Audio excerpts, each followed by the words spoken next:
Bom, nós, na aula passada, ameaçamos, né, responder uma pergunta e acabamos não respondendo. Né? Falamos e não tratamos de indicar como teria sido possível, né? E foi possível, na verdade, aliás, não é uma hipótese, aconteceu de fato, de uma contra-revolução tecnocrática, né? Dessa contra-revolução tecnocrática. Paulo Vitor Renault, acho que você está com. Você está com. Alguém está com o microfone aberto aí, por favor.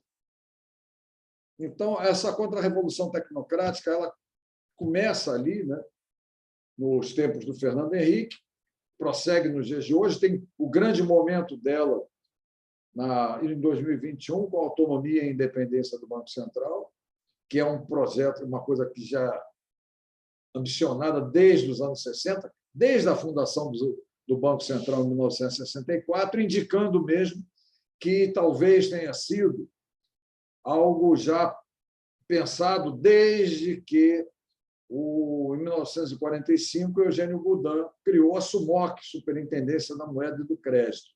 Hoje nós conversamos detalhes a respeito dessas necessidades de confiança na moeda para relações monetárias, não só internas, mas também como internacionais. Né? Então, isso é uma coisa à parte. Quer dizer, se nós esse tema é muito complicado, porque toda hora tem um detalhe, tem um ponto aqui que nos joga para abrir uma estrada vicinal, né? E aí a gente custa muito a voltar para o ponto principal, para a sequência principal. E isso, eu acredito, tem acontecido na aula passada. E vamos ver hoje, né, se será possível será possível trabalhar essa coisa que, na verdade, está até sendo muito atual, porque o Lula é candidato de novo e até o momento é favorito, né? As pesquisas o apontam como favorito. Vou ver o procedimento político dele para as eleições de 2002 e como é que foi possível, afinal de contas, um fato histórico, um fato com historicidade, que foi o deflagrar dessa contra-revolução tecnocrática ser interrompido. Aquela ideia de Marx que falei da vez passada, né, mais relativo lá a 1848, ao período de 1848 a 1851. Como é que uma eleição que significava uma coisa só teve o seu significado de fato, digamos assim, realizado 3 anos depois? Quer dizer, o que aconteceu durante esses 3 anos que postergaram o significado de um evento tão importante quanto foi o daquela eleição de 1848, por 75% dos votos, ganha com cerca de 75% dos votos pelo Luiz Bonaparte. Então, aqui a questão não tem a ver com alguém que tenha ganho eleições com nada disso, né, com um percentual desse. Os fatos são completamente diferentes, mas a ideia, creio eu, ela seja válida, porque nós temos ali alguma coisa para ser realizada, alguma coisa para ser deflagrada, e ela fica retida, fica parada, como foi o caso, a continuação da contra-revolução tecnocrática. Ela ficou parada. Ela só vai recomeçar com Temer, com aquelas coisas da reforma trabalhista do Temer, né? Com aquele programa Ponte para o Futuro. Mas a questão é essa: como é que ficou parado esse tempo todo? Por quê? E mais uma coisa importante que eu estou desafiando, isso é uma questão que estou botando de maneira muito dura até. Aquele período de 3 governos e meio do PT, que eu estou dizendo isso aqui para desafiar mesmo, para discussão. Aqueles 3 períodos e meio de governo não mostraram historicidade. Quando eu falo não mostraram historicidade, não mostraram permanência, não mostraram consequências, não mostraram isso. Porque não há dúvida, hoje, quando se fala, até de maneira um tanto ou quanto nostálgica do governo Lula, fala-se de coisas pontuais, de coisas que aconteceram lá e ficaram por lá. Diferente daquilo que a gente diz ser o legado do Getúlio, que o que aconteceu, por exemplo, com a criação do Ministério do Trabalho em 1930, ficou até que o Collor não, desculpe, que o Bolsonaro, muito diferente, não. O Bolsonaro tomou a presidência. Então, vocês vejam bem que é algo, quando eu falo a coisa de historicidade, uma presença realmente histórica, é aquela que deixa coisas para serem removidas, para serem desenvolvidas, mas coisas que têm permanência e influência. Não é tudo indica, até pelo menos até o momento para mim, que os governos do Lula foram do PT, né? Os 3 governos foram muito pontuais, apesar e todas as transformações que vieram, digamos assim, principalmente na parte moral do país, né? Principalmente na parte moral, elas estavam anunciadas na Constituição de 88.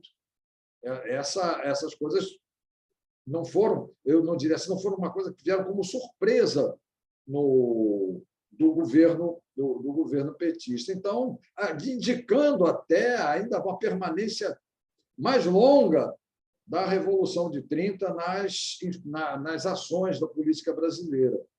É coisa difícil, eu estou desafiando, estou botando coisa bem pesada, complicada mesmo para ser discutido, completamente à margem do que realmente se discute, mas não vejo outra alternativa para nós realmente podermos ampliar as nossas possibilidades de pensar o Brasil, pensar especialmente a política brasileira. Então, por isso, voltando à questão, como é que um governo que, afinal de contas, não foi, ou 3 governos e meio, desculpem, 3 governos e meio que não foram, né?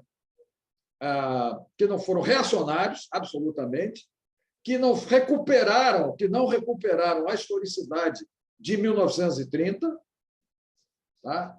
Sequer recuperaram ou reencaminharam a historicidade de 1932, quer dizer, a presença de 1932 não teria, com São Paulo na liderança, não foi, de alguma maneira, reencaminhada ali com os governos do PT. Foi uma coisa à parte, é uma coisa assim, à parte dentro da história do Brasil, que fica por ali mesmo.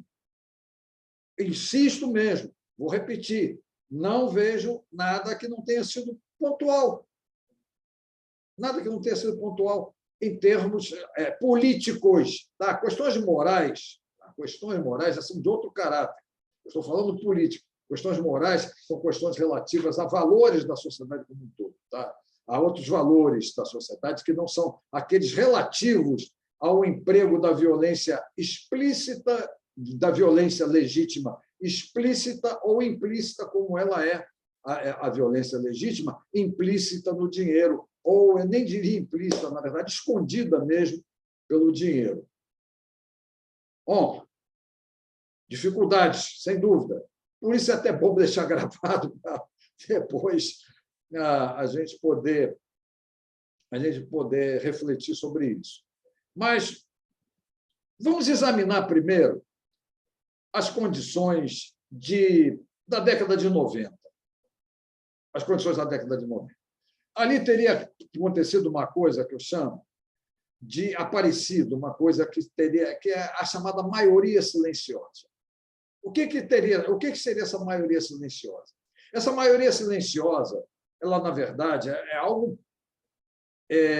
que não é heterogêneo, algo heterogêneo, mas a grande característica da maioria silenciosa é a sua pequena intervenção na política. É o afastamento que ela tem da política. É como se houvesse na maioria silenciosa uma espécie de consentimento por omissão. Tá? E até diria o seguinte, a maneira dessa maioria silenciosa intervir na política é por omissão. Com aquela conversa, principalmente com aquela conversa fiada, típica de individualista, de estou fazendo a minha parte. Estou fazendo a minha parte, não estou me metendo no todo. É uma característica mesmo de tempos de individualismo. E nós vamos ver que o individualismo cresceu muito na sociedade brasileira dos anos 70 para cá. Não atribuo absolutamente à ditadura, a autoria, né, das condições das condições que trouxeram para cá, que estão trazendo para cá o individualismo. Não, é coisa que vem principalmente dos meios de comunicação de massas. E, nesse caso, temos que falar desse partido político pária chamado Organizações Globo, e por que não também de outros partidos políticos párias, que são organizações de meios de comunicação. Porque político, jornalista é político profissional, como diz Max Weber, pária, e organizações, e organizações jornalísticas, né, são também, elas são como partidos políticos párias, e por isso mesmo de grande influência, porque elas cuidam de algo que é precioso para todas as sociedades, que é a representação dos fatos. Isso é uma das coisas. Por isso, não se pode absolutamente dispensar aquilo que você pode chamar de representação ideológica, não tem problema, pode ser representação ideológica ou usar outro adjetivo para falar de representação, mas é da representação, e é como nós nos orientamos quando agimos. Nós não nos orientamos pela realidade direta, nós nos orientamos pela realidade representada. Tá? É diferente isso.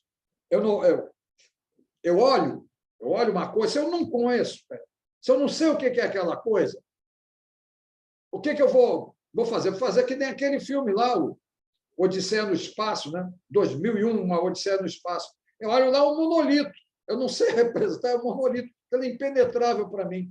Eu não sei pensar mais do que uma coisa monolítica, impenetrável para o meu pensamento. É aquilo que a minha representação é aquela. Mas, claro, outras coisas, mas eu me oriento, é sempre uma orientação. E é isso que acontece nas nossas relações com a realidade. Nós nos orientamos pela realidade conforme nós a representamos. Não é ilusão achar que nós nos orientamos pela realidade como dado direto, como se a realidade fosse uma coisa dada diretamente para nós. Ela não é dada diretamente para nós. Ela é representada por nós, e é como ela é representada por nós que nós nos orientamos. São várias as situações, várias até banais, que nós poderíamos pegar aqui para trabalhar isso, tá? Para falar essa coisa. Que ninguém, não adianta. Olhou para mim, está lá uma pessoa, um homem, e daí? Vai pensar o quê? Aí alguém apresenta, esse aqui faz isso, não sei o que faz aquilo, é o filho da dona Alicia, que é sobrinho do Russo, essas coisas todas. Então, aí você já tá representado. Aí a pessoa pega essa representação que tem de você e age com essas primeiras representações que tem de você. Depois vai descobrindo outras coisas de você e vai agindo conforme não só a realidade que tem para você, a representação que você faz daquilo que você conhece da pessoa. E assim vai para tudo, né? E assim vai para tudo. Nós não, repito, nós não nos representamos, não orientamos pela realidade em si, sim pela realidade representada. Então, quando eu falo da imprensa, nós estamos dizendo algo que é crucial dentro da realidade política. E vamos voltar um pouquinho àqueles princípios da realidade política que nós examinamos aqui. O que é política? O que diz respeito realmente? O que define política? Violência, qualquer violência? Não, a violência legítima, a violência consentida. E essa violência consentida é usada em quê? Nas três tarefas que nós chamamos de política, exatamente porque são as três tarefas que dependem dela: executar, legislar e julgar. Mas eu diria, tem uma quarta tarefa, que é a tarefa dos párias, né? Que não é uma tarefa para a qual se tem armas, mas que é uma tarefa em intensa relação com a política, que é a tarefa da representação dos fatos, que é a tarefa ideológica. Tá? É a tarefa, não importa, pode chamar de ideológica, outro nome, mas é a tarefa de representação dos fatos. A imprensa lida com isso, representação dos fatos. E ela, quando, por exemplo, põe um jornal nacional, o debate Lula e Collor, edita de um jeito tal que parece que o Collor esmagou o Lula, né? Isso nas eleições de 89, é aquilo que vai passar como realidade, vai ser a realidade representada. E notem bem que nós estamos sempre discutindo isso. Quando discordamos de algo, discordamos da representação que fazem da realidade. E aí discutimos, para não representar desse jeito, representar desse daí. Então, a representação dos fatos, ela é tarefa crucial dentro da política, e a imprensa está exatamente nisso. Outras representações do fato podem ser de políticas, né? Pode estar na educação, na história, quando se apresenta uma história do Brasil, quando se conta a história da Guerra do Paraguai de um jeito, ou quando vem outro lá dizer não é bem assim, a Guerra do Paraguai foi de outro jeito. Tudo está se brigando pela representação da Guerra do Paraguai. Então, o passado, vamos ser bem claros, em termos de representação, em termos de fatos, o passado passou. Passou? Espera aí. Mas esse passado que passou é representado. A representação do passado não acabou, não. A representação do passado continua.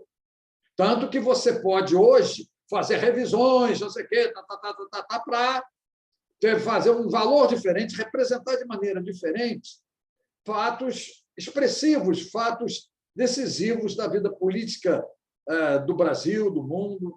Então, essas coisas, quando se trata de imprensa,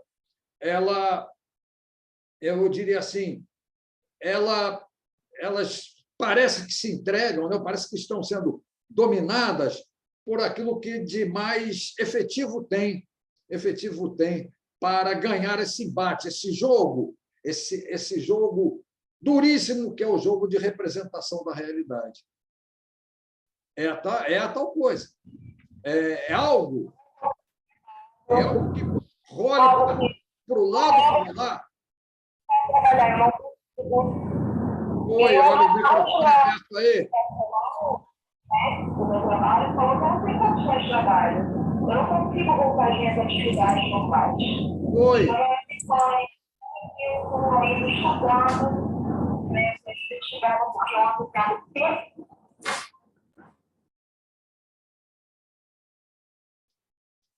Bom, então creio que não, que embora seja uma coisa complexa, complicada mesmo, não é obscura essa realidade de representação da realidade que é o que diz respeito que eu estou desenvolvendo aqui. Caiu aqui. Foi aqui em casa que caiu a linha, porque caiu o sinal. Bom, então, voltando a essa coisa aqui, a imprensa cuida dessa coisa de representar a realidade. E ninguém tem mais poderes que a própria imprensa, porque ela atinge, né, milhões de pessoas, diferente do que uma mãe pode fazer dentro de casa com os filhos, diferente do que uma escola pode, da extensão que uma escola tem, ou até de que um sistema de ensino possa ter, por aí. Então, eu estou me referindo aqui à imprensa com essa posição, porque ela foi chave aqui no Brasil para esse fenômeno da maioria absoluta. Desculpe, da maioria absoluta, da maioria silenciosa. Então, essa coisa da maioria silenciosa, acredito ela vem exatamente disso, do crescimento dos valores individualistas no Brasil. Que essa maioria silenciosa ela pode também ser de uma ditadura, mas ela está silenciosa porque ela é proibida de se manifestar. Tá? Ela não pode se manifestar. Não há manifestações políticas possíveis dentro de uma ditadura. Agora, quando a sociedade civil se liberta de uma ditadura, eu não vou chamar de democracia, hipótese alguma isso. Tá? Em hipótese alguma, eu chamo de democracia. Mas quando eu tenho os valores da sociedade civil novamente predominando, eu não tenho dúvida. Já vai, Felipe. Eu tenho novamente predominando, aí eu tenho condições de pensar numa maioria silenciosa, chamar essa maioria silenciosa como um comportamento coletivo de grande extensão dentro da sociedade, que é o que eu estou fazendo aqui. Pois não, Felipe? Não, só estava entrando aqui só na sala. Boa tarde. É que a mão está levantada aí, você quer fazer uma pergunta? Não sei, não. Tá. Então, tá. Então, o que acontece? Eu tenho as condições para a formação de uma maioria silenciosa. E, mais ainda, eu vou começar a encontrar progressivamente no Brasil o crescimento, principalmente devido digamos assim, a liberdade de partidos, né, de criação de partidos, de regularização de partidos, de oficialização de partidos. Na sociedade brasileira, eu vou ter um crescimento muito grande da profissionalização política e causa própria. E vou ter, nos anos 90, ali de 89 a 91, aquilo que eu chamo de colapso, do colapso até o fim da União Soviética, com um baita impacto no mundo. Baita impacto no mundo, principalmente em países que tinham políticas sociais que, mesmo que inconscientemente, porque às vezes eram de maneira inconsciente, eram formas de competir com aquilo que se dizia seria mais risonho e franco, mais eficiente nos países chamados socialistas, ou nos países sob o controle político da União Soviética em si, e dos países que ela tiver sob controle. Então, eu vou entrar nos anos 90 com essas coisas, com aquela ideia do comunismo já acabou, crescimento do individualismo aqui no Brasil. São várias coisas que vão trazer para nós uma realidade assim, em termos de participação política cada vez mais diferentes das que ocorreram nos anos 80. Por quê? Porque se eu não tenho participação política intensa de massas durante a ditadura, eu estou entendendo, mas quando eu abro para eleições de governadores em 82, prefeitos em 85, governadores em 86, presidentes em 87, em 88, em 89, desculpem, e novamente governadores em 90, eu vou ver que todas aquelas eleições, já caindo um pouco nas eleições de 90, houve grande movimento de massas. Não há dúvida, havia massas nas ruas. Tá? A de 82, aqui no Rio, intensamente, no Brasil inteiro. Foram para a rua, sabe? Discutir política, participar de política, apoiar candidatos, participar de comícios, tudo isso aconteceu em 82, 85, foi para prefeitos, 86, 89 para presidente. Então, foi uma campanha presidencial com muita mesmo participação de massas nas ruas. 90 cai para governador, é claro, caiu tal, mas não foi uma queda tão expressiva quanto foi para 94. De 90 a 94, praticamente, as massas saíram das ruas. E nós tivemos um fenômeno aqui pouco questionado, pouco falado, que foi a eleição por maioria absoluta de um comício, de um presidente, que no caso Fernando Henrique Cardoso, que não fez nenhum comício significativo. Uma eleição sem movimento de massas, nem por parte do PT. E notem bem, um ano depois de um plebiscito, para decidir sobre parlamentarismo, presidencialismo, monarquia ou república, que não teve movimento de massas praticamente, diferente do plebiscito de 1963, quando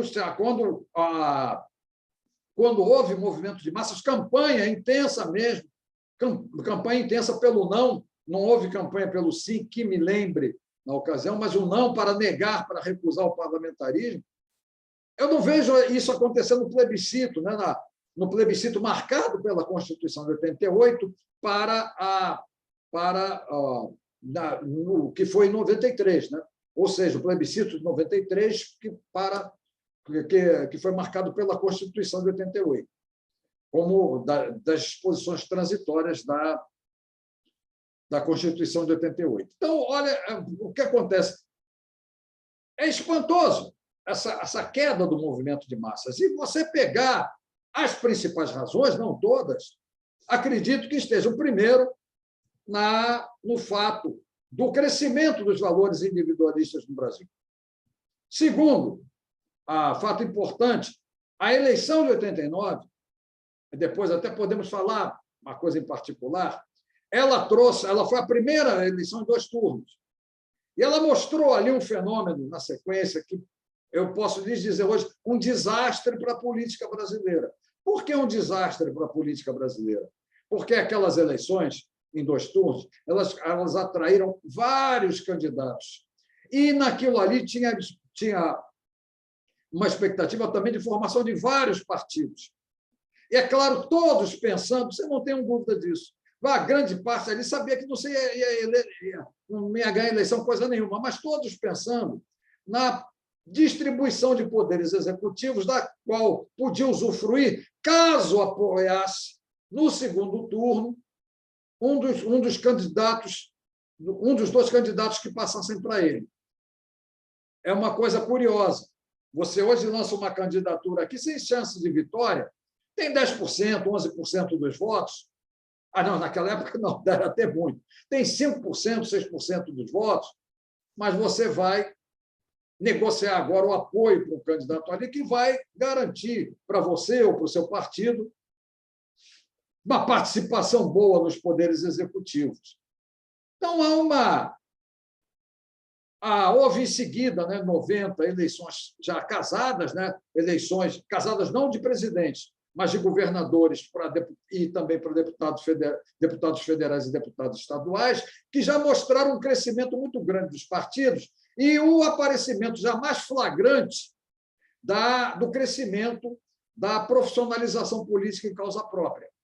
E isso, a profissionalização política em causa própria, que é, sem dúvida, a principal razão de nós termos tantos partidos hoje, como no Congresso temos 30. Na Câmara dos Deputados tinha 30 até a última hora que eu vi, não sei mais quanto tem, que às vezes votam, juntam, se desfazem. Eu não sei quantos tem no momento, mas no momento em que tomaram posse, ali no início de 2019, eram 30. Eram 30. Então, vocês imaginam se são 30 ideários diferentes. Não são. É tudo, quase tudo ali é para negociação, para conseguir verba para cá, verba para lá, para conseguir uma secretaria, para conseguir uma empresa estatal, e a coisa vai por aí. Então, voltando nesse país complicado, em que eu me sinto a falar dele assim, como um malabarista, que jogar pegar as coisas todas, mas não tem outro jeito.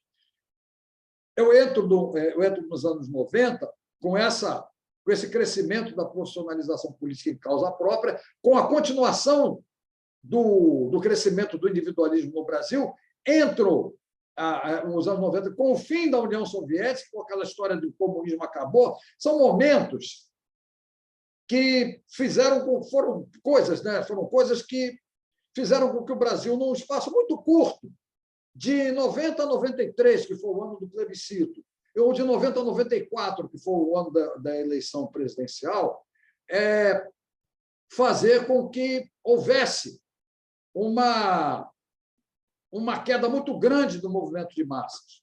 Claro que qualquer um de vocês aqui pode jogar para mim uma objeção. Mas, professor, em 92 não houve uma mobilização pelo impeachment do Collor?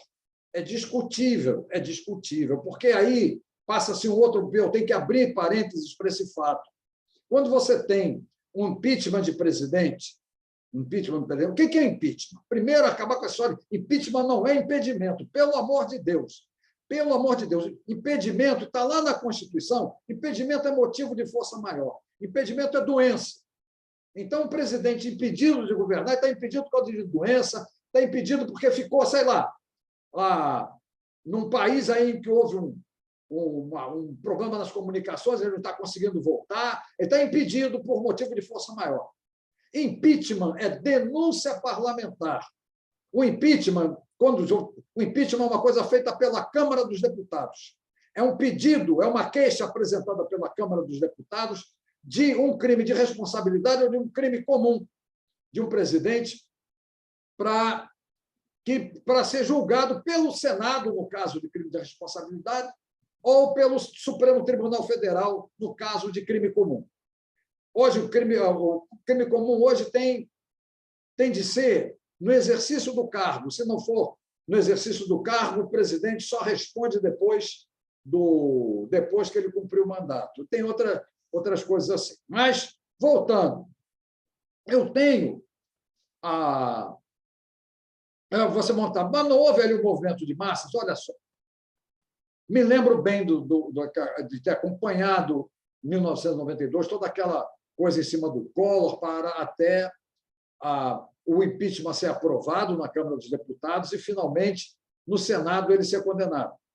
E ele ser afastado, né, o Itamar Franco tomar posse e ele não voltar porque acaba condenado. Então, mas depois há uma revisão e no final essa história não ficou muito bem contada. Eu não sei como acabou, mas parece que no final condenado ele não foi. Mas como ele renunciou, houve uma perda do objeto. E aí, eu confesso a vocês, eu não sei que jeitinho brasileiro deram nessa coisa. Eu até hoje tenho dúvida, porque no Brasil as informações são muito desencontradas e eu acabei ficando um pouco perdido nisso, porque se ele renunciou, o impeachment foi votado, a denúncia parlamentar foi votada, mas ele renunciou.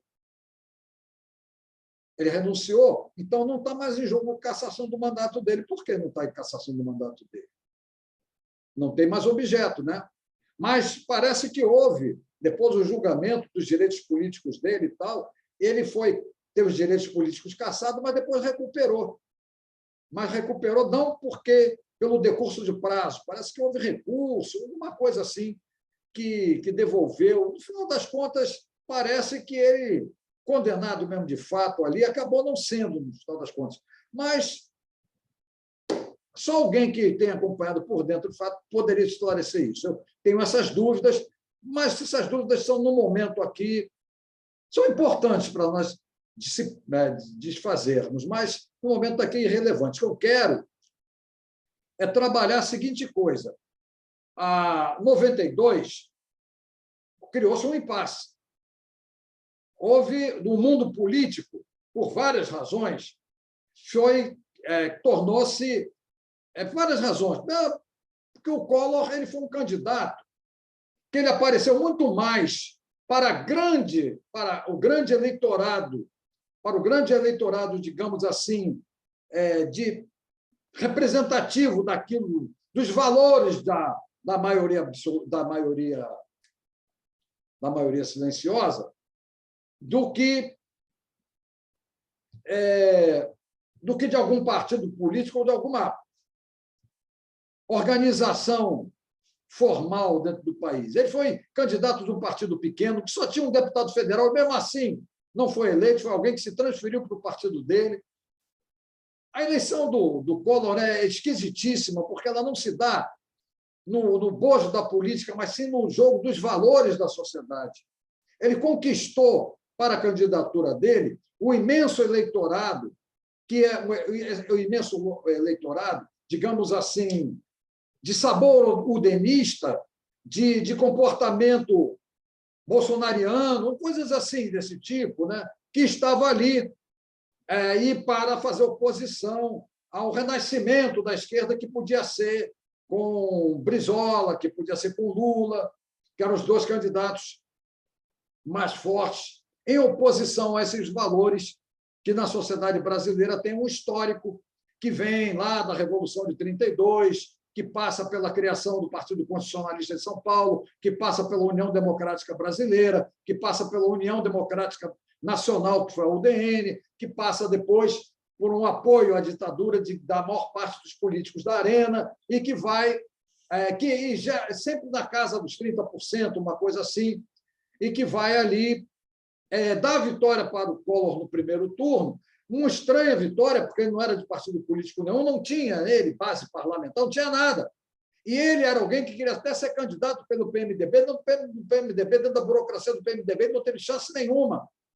É um caso ainda a ser estudado, aquela eleição do Collor, porque ele foi à margem, um candidato marginal. Depois a gente conversa essa eleição. Isso é um caso ainda a ser estudado. Mas a esperar Bom, deixa eu calar minha boca aqui, esperar que estudem esse fato, porque ele escapa das expectativas das pessoas, tá? Escapa das expectativas, escapou das expectativas, mas não conseguem ver. Deixar isso bem claro. Passou das expectativas, não conseguem ver as coisas. Então, passou do que está construído na cabeça, não consegue ver mais nada. Está cheio de gente assim. Então, por isso, as novidades políticas, as variações políticas, elas estão completamente perdidas dentro da literatura política do Brasil. Coisas desse tipo, né? Como, por exemplo, a eleição do Jânio em 60 contra o Lott. Nenhum dos dois era de partido político nenhum. Isso era muito significativo para a época. Mas vê se vocês encontram algum trabalho falando disso, que destaque isso, que foram dois candidatos à presidência que não pertenciam a nenhum partido político. Vocês não encontram esse trabalho. E nem a busca do que isso significava, então. No caso do Collor, então, houve isso. Ele não tinha base parlamentar, não tinha partido, ele tinha, rigorosamente, essa massa que era mais chegada à maioria silenciosa. Por isso, quando começa a campanha contra ele, ele fez comícios significativos na época, por muito puxados esses comícios por políticos que o apoiaram. Mas quando ele começa a perder o apoio o apoio desses políticos que na campanha se juntaram a ele, e que começa aquele rolo compressor dentro do legislativo, em direção à denúncia parlamentar, em direção ao impeachment, ele passou a acreditar, ele proclamava isso, eu tive 34 milhões de votos, mas aí é que está, ele arrotava lá 34 milhões de votos. Tá, eu tenho 34 milhões de votos, tá ótimo. Tá bom, o senhor tem 34 milhões. Nós aqui não temos isso, mas nós temos os deputados, que estão agora em maioria contra o senhor. Como é que vai fazer? Quem que vai ganhar isso? É claro que existe o problema da representação. Olha o problema da representação aí. E você não pode mostrar para o exterior também que a Câmara dos Deputados está votando o impeachment de um presidente que teve 34 milhões de votos sem apoio de massa.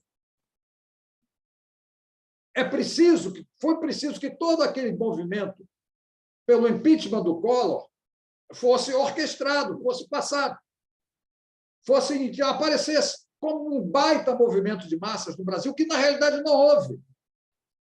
Ou que puseram muito em destaque, e é piada de salão isso, por aqueles caras pintadas da Avenida Paulista, né? Ali, aqueles caras pintados lá, falando ética na política, não sei o quê, aquela garotada, grande parte nem era eleitora, né? Mas sei lá. Ali e a televisão mostrando, né? Aquela massa que não era, cá entre nós, para a população do Brasil, aqueles jovens na Avenida Paulista que não eram capazes de derrubar, como eu já falei, a diretoria da Portuguesa de Desportos. Eles vão ser apresentados como grande movimento de massas, né, que se opõe, digamos assim, que está nas ruas, dizendo não àqueles 34 milhões de eleitores do Collor. Porque existe essa coisa da representação. Nesse plano também existe. É preciso representar o impeachment como algo que tem apoio de massas. Então, em 92, houve essa ficção. Houve mobilização? Houve, mas não algo significativo a ponto de nós dizermos que a sociedade brasileira estava mobilizada, absolutamente. E nem vamos dizer que os 34 milhões de eleitores do Collor tivessem mobilizados também para derrubá-lo. Não. E os 31 que votaram no Lula, os 31 milhões que votaram no Lula naquela ocasião, não passam também, não tinha, se tivesse, quando muito, 100 mil indo às ruas ali, era o que precisava a televisão para dizer as massas estão nas ruas contra isso, não sei o quê, contra o Collor, e tome pessoas correndo para lá e para cá, um manifesto de ética na política, manifesto de ética na política. Então, houve toda uma representação que os meios de comunicação de massa editaram de tal modo que pareceu ser uma grande mobilização da sociedade como um todo, mas essa sociedade já estava em um decréscimo muito grande de participação eleitoral. Decréscimo esse que vocês viram não ocorreu exatamente agora nas eleições de 2018. Nas eleições de 2018, eleições que foram no negativo, né, muito decididas pela rejeição, vocês notam que o maior comício da história, já falei para vocês, foram os maiores comícios da história, os comícios do ele não.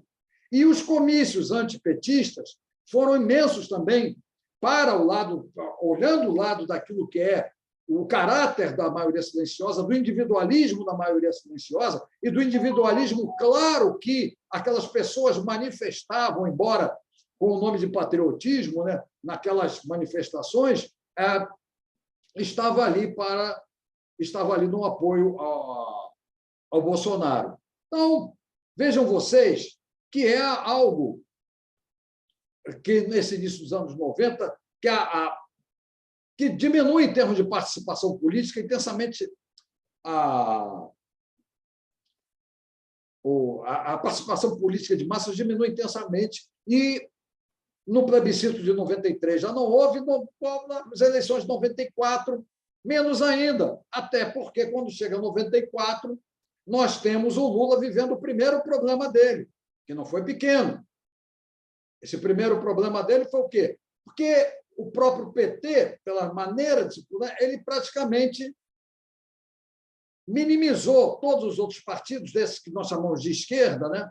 Eu chamo de partidos de esquerda aqueles que têm política operária, não importa que política seja, pode ser política de conciliação, pode ser política paternalista, pode ser política para ele ser revolucionária, pode ser política anarquista, não importa. Tem partidos de política operária, eu estou chamando que tem política operária, eu estou chamando partidos de esquerda. Então, quando eu pego ali, o PT, de repente, se vê praticamente sozinho como partido de esquerda, coisa que foi uma pretensão do próprio partido, mas fatal para ele também, porque não tinha com quem se aliar. E sem condições de chegar à maioria absoluta. Porque vocês não precisam ter dúvidas. Uma das grandes ambições do PT, já completamente desenganada, há muito tempo desenganada, e quem primeiro entendeu esse desengano ali dentro do PT foi o próprio Lula. O que é esse desengano? Que, pelo nome Partido dos Trabalhadores, era o partido da maioria. Era uma espécie de axioma político. Se é Partido dos Trabalhadores, é partido da maioria. É o partido que tem a moral do seu lado e assim por diante. Então, aquela coisa que parecia um partido decretado para ser maioria, construído para ser maioria, aquilo não vingou, não aconteceu. Aquela crença de que a maioria inevitavelmente ia ganhar uma eleição ou ia ganhar constantemente eleições sem precisar de coalizão nenhuma, aquela crença já mostrava que não ia progredir. Mas aquela era uma primeira eleição ainda, depois da ida e derrota no segundo turno do Lula. Ora, eu vou ter, então, se havia partido que se mobilizasse ainda naquela época, era o PT, mas não expressivo a ponto de mudar o resultado das eleições. Quando eu vejo adiante, 98, mais uma vez, Fernando Henrique Cardoso ganha as eleições com maioria absoluta. E a pergunta que faz é a seguinte: ele tornou-se político de massas? Em hipótese alguma. O partido dele era de massa? Em hipótese alguma. O partido dele tinha 14%, 15% de deputados. Então, que diabo é isso? Desse homem ganhar 2 eleições seguidas contra um partido que foi criado para ser partido de massas, que era o PT, e não conseguia passar, de fato, de um pouco mais de 30% de votos. 2 vitórias acachapantes do Fernando Henrique por maioria absoluta, que puseram no Lula o drama que a UDN teve em 1950. Vamos recapitular isso aqui. Getúlio foi deposto em outubro de 45. Tinha deixado como candidato ali, mas sem ter ainda indicado o apoio claramente, né? O ex-ministro da guerra dele, general Eurico Gaspar Dutra. Ótimo. O outro era o quê? O candidato da UDN, partido que tinha vindo tinha nascido rigorosamente em São Paulo, tornou-se nacional, né? É o partido típico mesmo da Revolução de 32, que depois vai se tornar um partido nacional, e vai chamar esse homem herói do episódio dos 18 do Forte, em 1922, na época que era o tenente Eduardo Gomes, e que depois, com a aeronáutica, se torna, com a criação da aeronáutica e tudo, ele passa do Exército para a aeronáutica, vai se tornar o brigadeiro Eduardo Gomes, uma espécie de reserva moral do país. Segundo, né, toda a propaganda em torno dele, toda a esperança que essa sociedade, vamos assim, essa fatia muito grande da sociedade brasileira que pensa numa sociedade hierarquizada, hierarquizada de ponta a ponta, essa fatia estava lá com o brigadeiro. Veio as eleições, então, em 45, mas o Getúlio o que faz? Faz um manifesto de apoio à candidatura do Eurico Gaspar Dutra. Resultado, Eurico Gaspar Dutra teve 55,35% dos votos. O brigadeiro Eduardo Gomes teve 34,74% dos votos. Quando chega em 1950, volta Getúlio, e mesmo que um dos partidos fundados por ele, o PSD, não o apoiasse, grande parte do PSD o apoiou também, e ele teve 48,73% dos votos, contra 29,66% de votos do brigadeiro Eduardo Gomes. Em 1994, Fernando Henrique teve 54,24% dos votos, contra 27,7% do Lula. Capote. Um capote, Nossa Senhora. E, em 1998, ele teve 53,03% dos votos, contra 31,71% dos votos. Caramba! O problema do PT, nós olharmos para crescimento de eleitorado, era o mesmo da UDN, continua mais ou menos o mesmo. Tá? Era o mesmo da antiga UDN.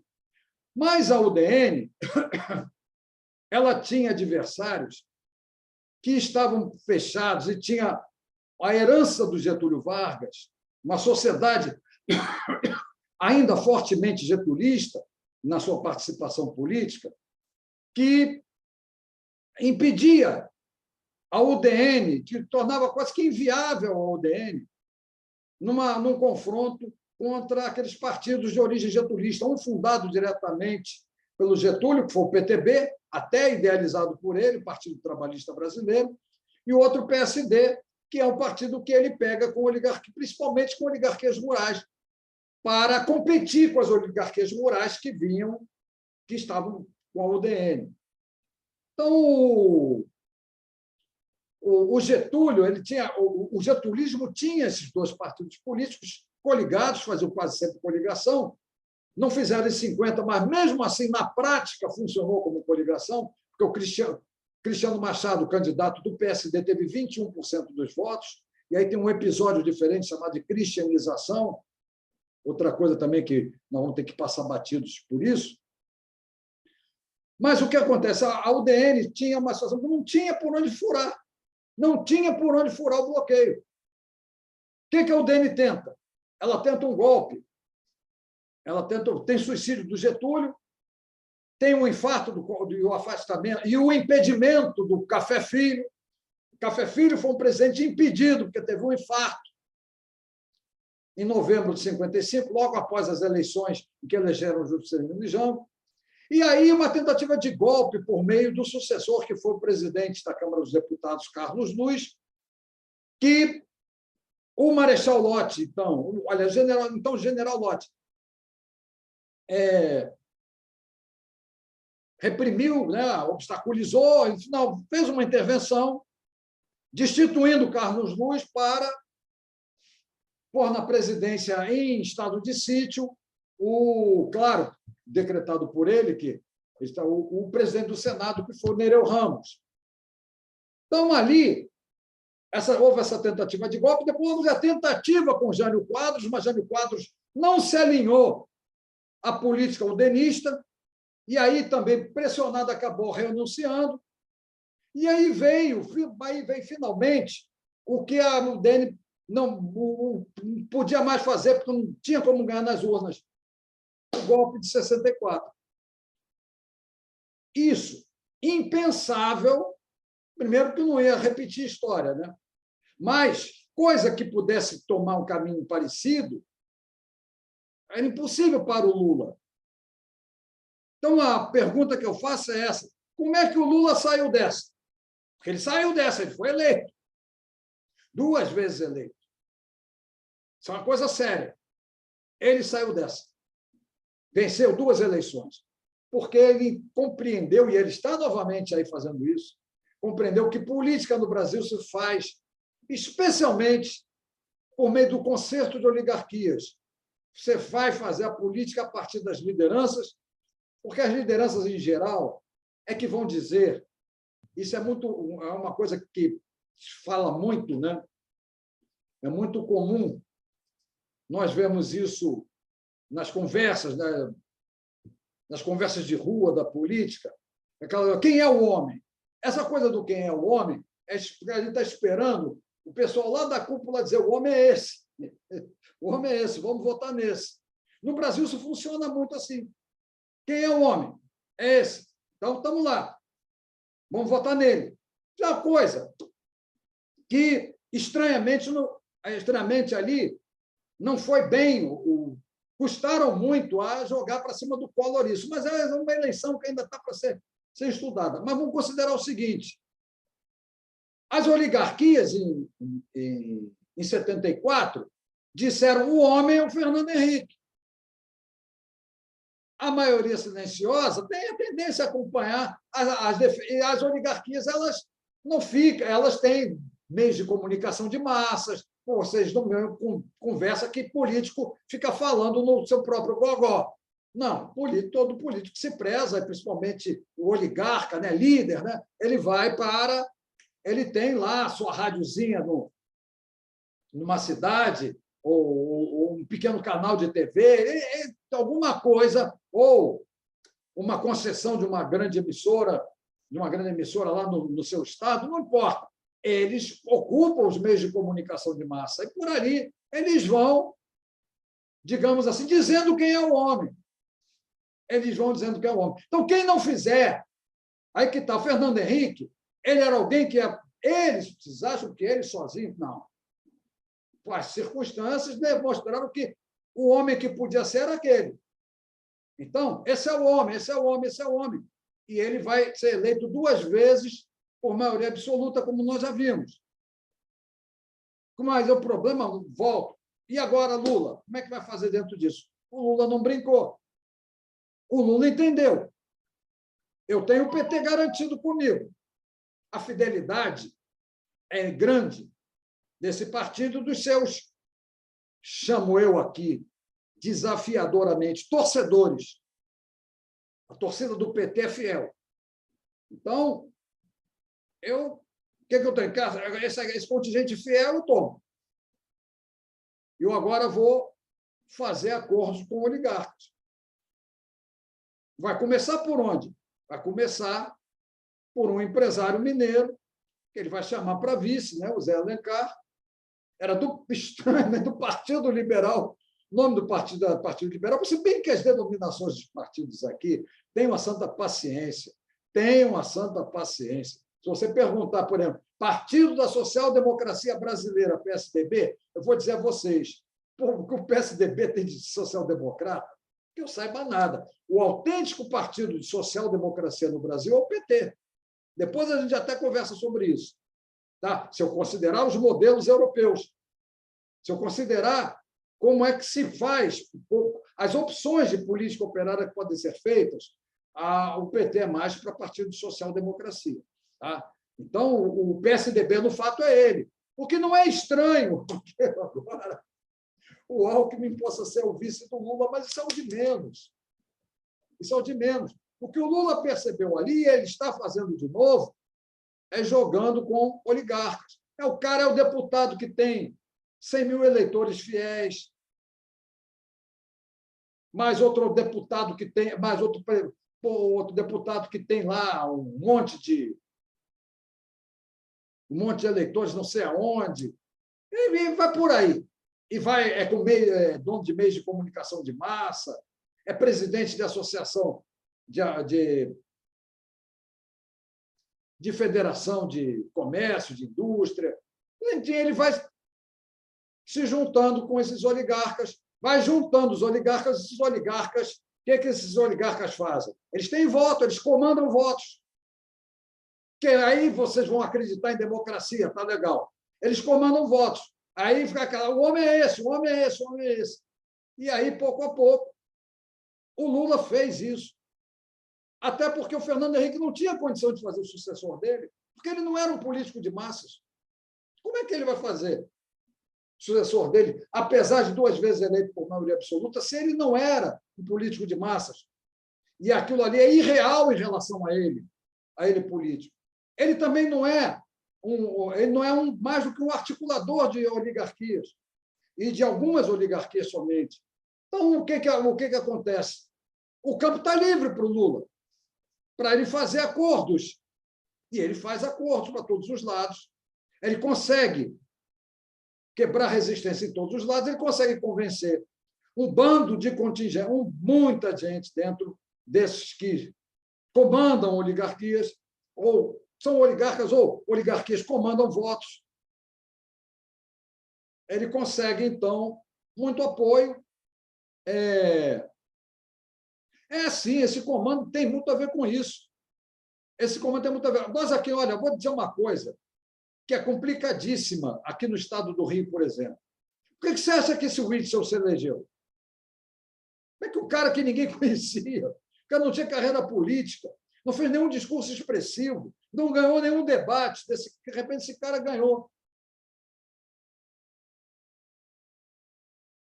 Oligarcas do estado do Rio votaram nele, oligarcas do tráfico, oligarcas das milícias, oligarcas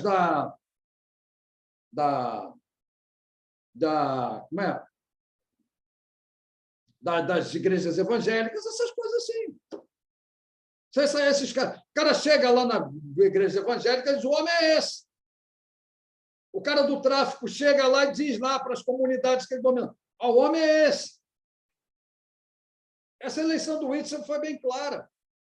E você vê que ele não tinha base política, tanto não tinha base política, que ele foi se meter com o presidente. E aí, cadê base política nenhuma aqui no estado do Rio? Base política, eu digo, lá na Câmara dos Deputados, na Assembleia Legislativa, né? Na Câmara dos Deputados. Assembleia Legislativa. O que acontece? Ele vai... Bom, foi fácil a destituição dele. Né? É isso que a gente precisa ver. O Lula conhece esse caminho das pedras. Você nota que o Ciro Gomes, meu Deus do céu, eu todo dia vejo, nem escuto mais, o Ciro Gomes falar alguma coisa, tecnicamente ele é um excelente candidato do ponto de vista técnico, mas do ponto de vista político, meu Deus, não dá um passo à frente, porque ele acha que talvez falando para o povo todo, ganhando o debate. Então, se ele não se tornar o homem de um consenso de oligarquias, de um baita consenso de oligarquias, se esse baita consenso de oligarquias, portanto, não disser que ele é o homem, não passa. E eu estou falando desse negócio de homem, vocês estão pensando, sou eu que estou usando essa expressão? Eu estou usando isso aí, isso deve ter sido, isso vem de antes. Notem uma coisa que eu vou falar para vocês. O Brasil marcou eleições que acabaram não acontecendo para o início de 1938. Esse negócio que eu estou falando de o homem é muito sério. Tá? Hoje nem se usa mais essa expressão, mas é ela que está em vigor ainda. Tá? Ela que está em vigor, o homem. Quando você pega as eleições de 1938, estavam lá, inicialmente, candidatos seriam um candidato do Getúlio, que seria o Oswaldo Aranha, um candidato que vinha da Revolução de 32 de São Paulo, Armando de Salles Oliveira. Apelido dos dois, Oswaldo Aranha, Vavá. Apelido do Armando de Salles Oliveira, seu Manduca. Em 1936, houve um concurso, 1936, notem bem, um concurso de marchinhas de carnaval para o Carnaval de 37. Olha bem, marchinhas de carnaval para o Carnaval de 37, já visando a eleição de início de 38. E o tema o tema que estava ali era o homem, quem será? E aí venceu a marchinha, chamada A Senhora Presidência. Essa marchinha A Senhora Presidência, vocês podem pegar no YouTube, pegam lá, acessam o YouTube, vocês vão ouvir uma graça, uma coisa maravilhosa de espírito brasileiro, e mais do que isso, uma coisa que indicando a sabedoria popular em relação aos acontecimentos políticos. Porque diz o seguinte, o homem, quem será? Será seu Manduca, Armando de Salles Oliveira, ou será seu Vavá, Oswaldo Aranha?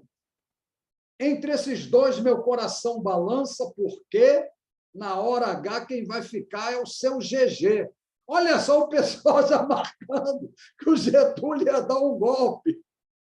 Mas o Getúlio tinha popularidade, não podia falar isso. Mas já indicando ali em 37, carnaval de 30, final de 36, no concurso das marchinhas de carnaval de 37, que o Getúlio ia dar um golpe, e deu mesmo.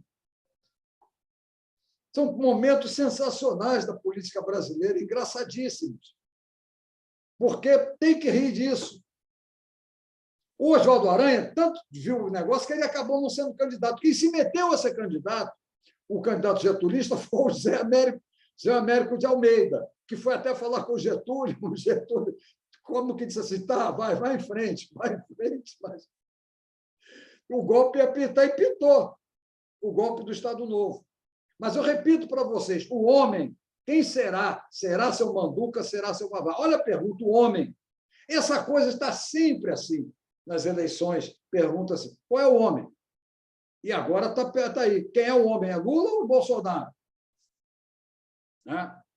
A coisa está... Quem é o... Então, essa coisa rola. As oligarquias, essa que é uma coisa curiosa, as oligarquias são as principais responsáveis pela definição daquele que será o homem. Consequentemente, aquele que será votado por elas. Aqui no estado do Rio, lamentavelmente, nessa do Witzel, nós vimos que as oligarquias que botam, nós estamos mandando esses votos em massa, são oligarquias do tráfico, da milícia e das igrejas evangélicas.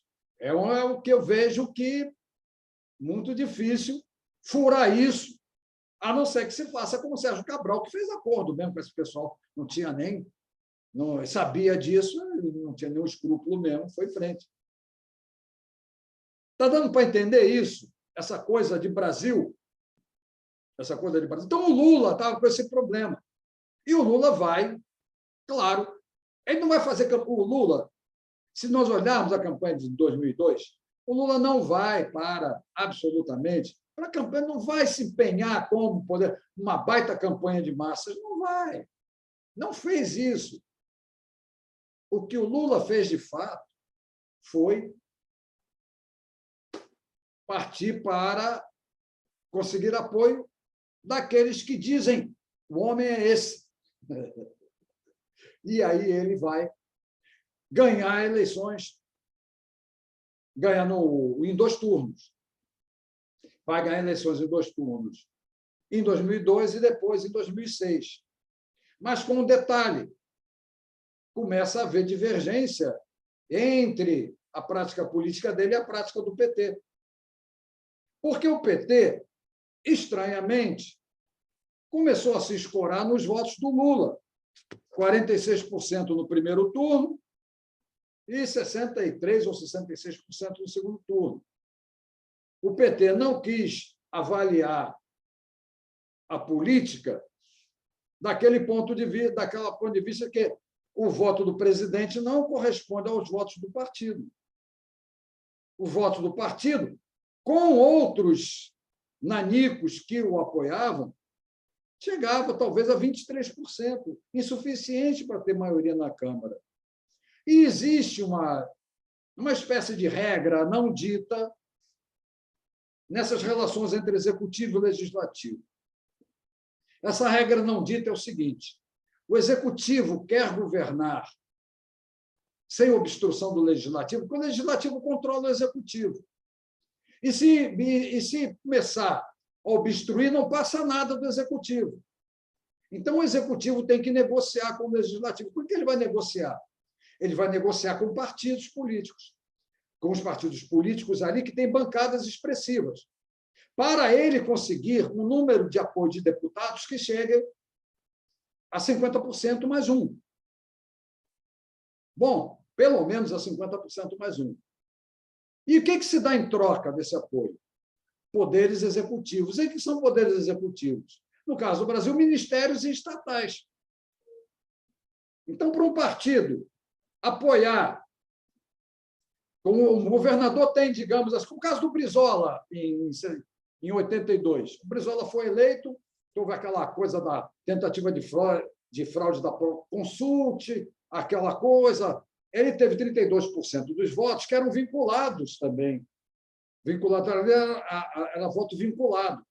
Então, o governador tinha o mesmo percentual do que o percentual da bancada que ele teria. Foi um caso, a única vez que se fez voto vinculado aqui no Brasil. Foi no ano de 32. E o Brizola, então, com 32% dos votos, tinha 32% de bancada. Faltava a ele 18% para ele governar sem obstrução do legislativo. E aí, quando ele começa a governar, ninguém deixava nada. Ninguém deixava nada.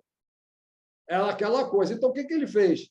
Ele deu secretarias, né? No caso de governo, não é ministério, de governo de Estado não é ministério, é secretaria. Deu secretarias para o PMDB, principalmente para um político, acho que de Macaé, acho que de Magé, o Cláudio Moacir, e para o PTB, que tinha o Jorge Roberto da Silveira e outros. Então, com juntando aqueles, dando poderes executivos, né? Ou seja, secretarias para políticos do PMDB e do PTB, ele conseguiu os 50% mais um, ou até mais, para ele poder governar, fazer os projetos dele passarem pela Assembleia. E aprovar orçamentos, essas coisas todas, né? Que um governo precisa e que tem que ser aprovado pelo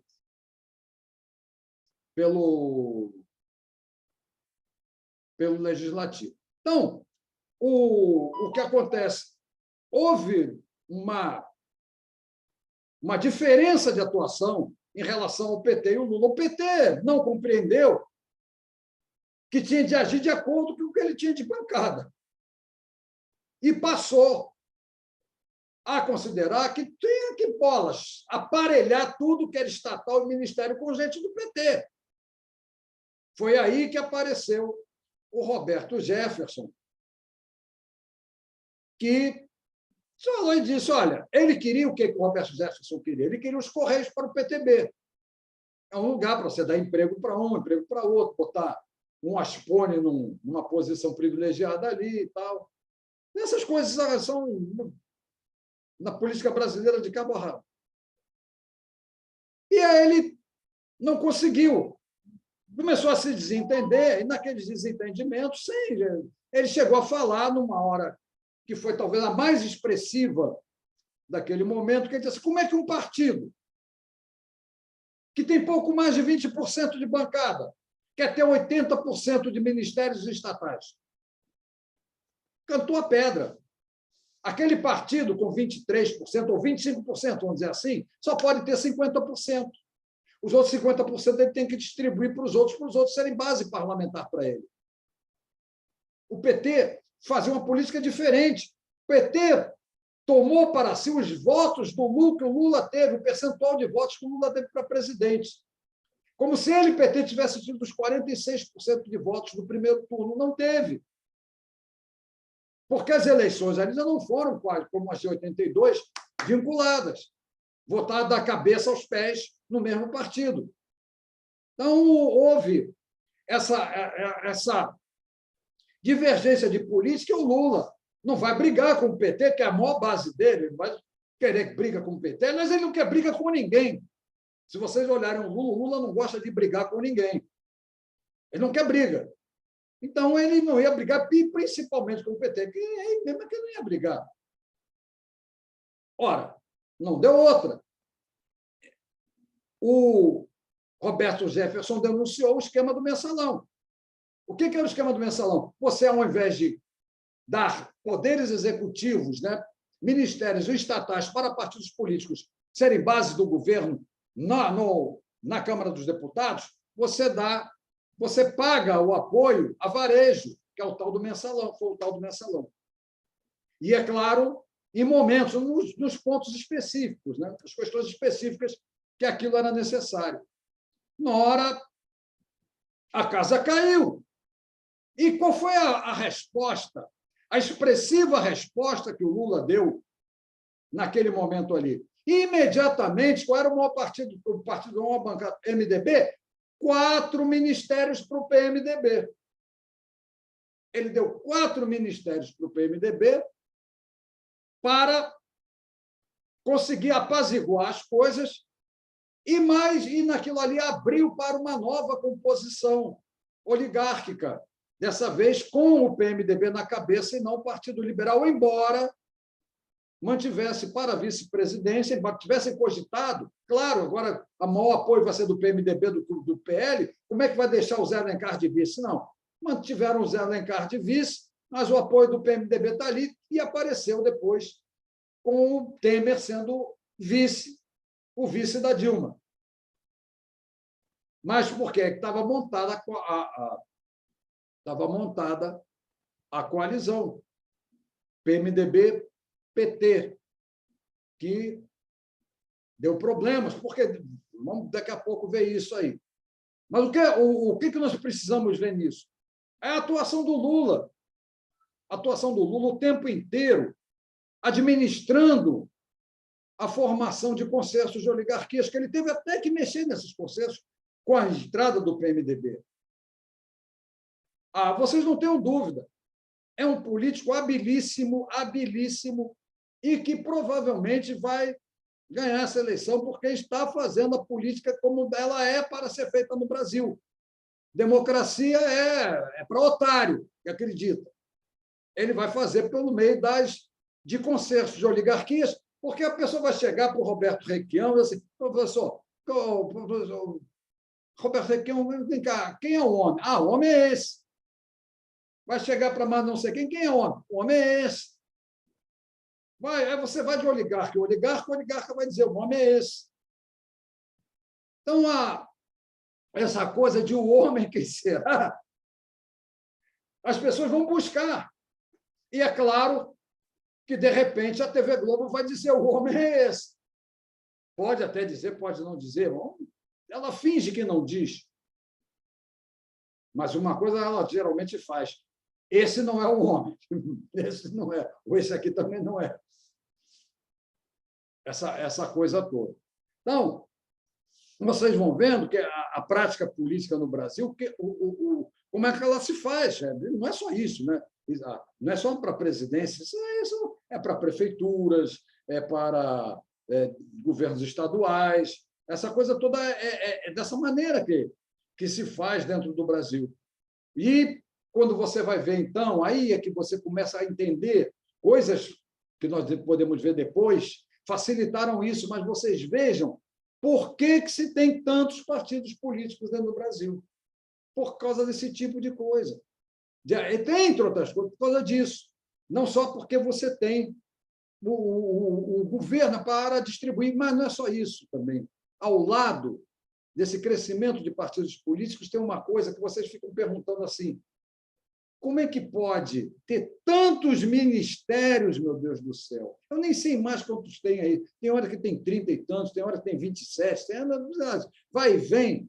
acaba um, monta outro. Eu confesso que às vezes eu nem olho mais para isso. Devia olhar, até por causa da minha profissão, né? Mas o cansaço nem me deixa mais olhar para isso. Mas vocês pensam que ter esse número imenso de ministérios é devido a quê? É devido à distribuição. É devido à distribuição da prática política por muitos partidos. Esse é o primeiro ponto. E a necessidade mesmo de você, sabe?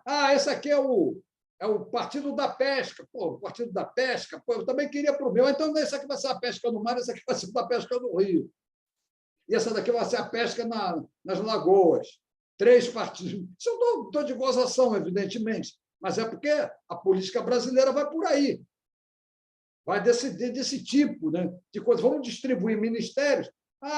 Uma coisa importante, tem lá uma nova a mineração, não sei, então faz um ministério disso, daquilo, da mineração específica, faz o ministério da agropecuária, faz o da agricultura de outro lado, olha, inventa ministério a toda hora, porque você tem que ficar distribuindo poderes executivos. O que os poderes executivos eles dizem? Os poderes executivos recebem grana do governo, a verba, eles recebem aquilo que eu falei para vocês antes, que eu tenho falado constantemente para vocês. Quais são os poderes executivos? Armas e dinheiro. Armas e dinheiro. Com as armas você garante, com o dinheiro você, de fato, governa, executa.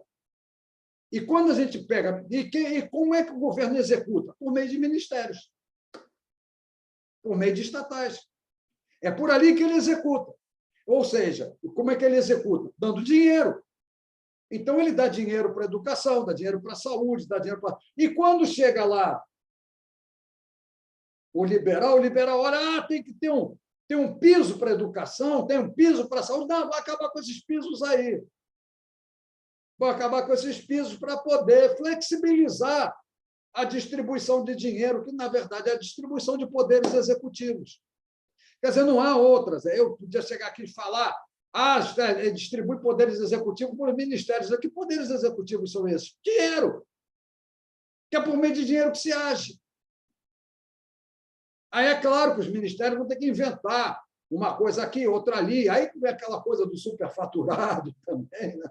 E por aí a festa se faz com essa distribuição de poderes executivos no Brasil, nunca esquecendo que é dinheiro o principal poder executivo dentro do país. Então, o que acontece? O Lula ele faz uma rearticulação, devido ao caso do Mensalão, ele faz uma rearticulação, compõe um novo concerto de oligarquias, mas vai deixar uma banana terrível para o futuro, para depois segurar. Qual é essa banana?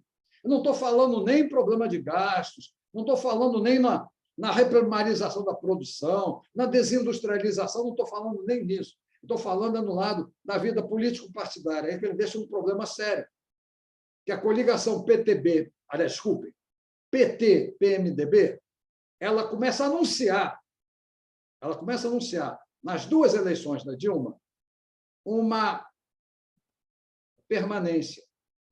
Ela começa a anunciar uma regularidade eleitoral, como a coligação PTB-PSD anunciou de 1945 até 65, ganhando as eleições já depois do golpe militar, já em 65, com as eleições em Minas e no Rio, em que os candidatos da coligação PSD-PTB venceram. O que estou te falando com isso? Ali houve uma das razões do golpe de 64, uma das razões do golpe de 64, sem sombra de dúvida, não foi só a crise de comando. A crise de comando foi o que deu oportunidade para o golpe, mas a principal razão daquele golpe é que havia uma regularidade eleitoral getulista. Ela tinha que ser desfeita. Ela podia, por exemplo, passar por episódios que prometiam acabar com ela, como por uma eleição do Jânio, mas não era algo que desfizesse todo o trabalho que o Getúlio fez de formação mesmo de uma população getulista no país, né? E aí é que você tem, no caso agora dessa coligação PT-PMDB, uma outra coisa se anunciando, uma composição entre dois partidos que começa a prometer ganhar todas as eleições subsequentes. Isso não tem coisa que mexa com cabeça de político no Brasil mais do que isso. Falou nessa tendência a mudar, a ganhar. Podem ler lá atrás, na história da República Velha, aquele papo do café com leite. Aquilo ali só com revolução acabou. E também porque São Paulo, de alguma maneira, traiu Minas, né, para a sucessão de 30. Mas o que estava estagnado dentro do Brasil? O que estava estagnado dentro do Brasil era a possibilidade de variações das composições partidárias na presidência. Porque a presidência ela distribui os poderes executivos, distribui a grana.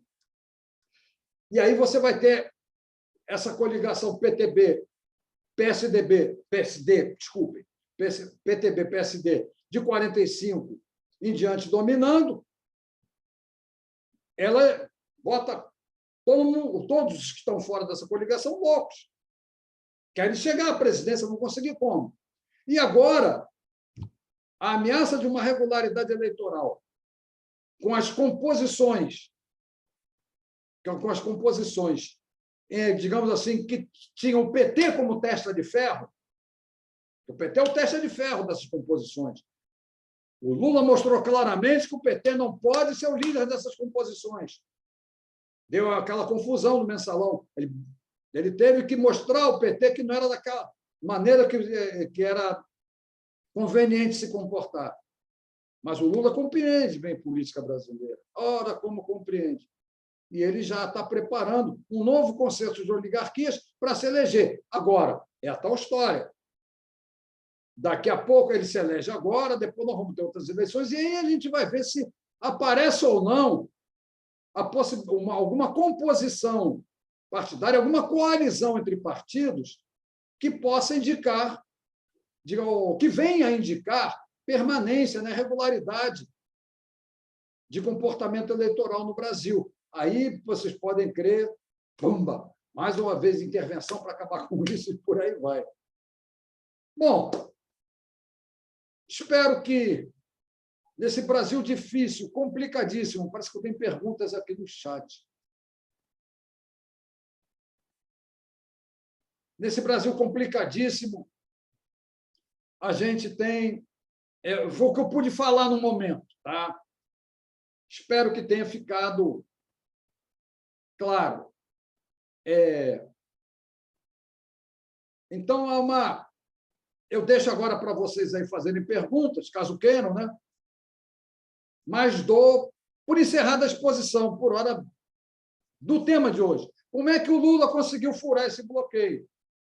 E por que esse bloqueio, no final... Bom, interromper, vamos dizer assim, o Lula com o PT, mas principalmente o Lula, que ele foi o cabeça da história, como é que conseguiu interromper essa transição, a transição da contra-revolução tecnocrática? E, é claro, como é que essa interrupção acabou também, entregando isso para o Temer, que teve como sucessor o Bolsonaro. Agora, sei lá o que vem por aí. Sei lá o que vem por aí, mas uma coisa é clara. O ponto mais cobiçado da contra-revolução tecnocrática já foi conquistado, que é a autonomia e a independência do Banco Central, que são a autonomia e a independência do Banco Central. Perguntas? Alexandre, por favor, vamos lá. Boa tarde, Walter. Você fez aquelas análises dos candidatos, né? Collor, Fernando Henrique e uma pincelada no Witzel, né? Na época das eleições entre a Dilma e o Aécio Neves, teve uma pesquisa, um comentário político que mostrou 5 semelhanças entre o Collor e o Aécio Neves. Todos esses candidatos também não têm um perfil assim, homem, conservador, de nível superior, não só isso que você fala sobre a representação das oligarquias, mas uma influência autoritarista, coronelista, machista em relação à grande população brasileira.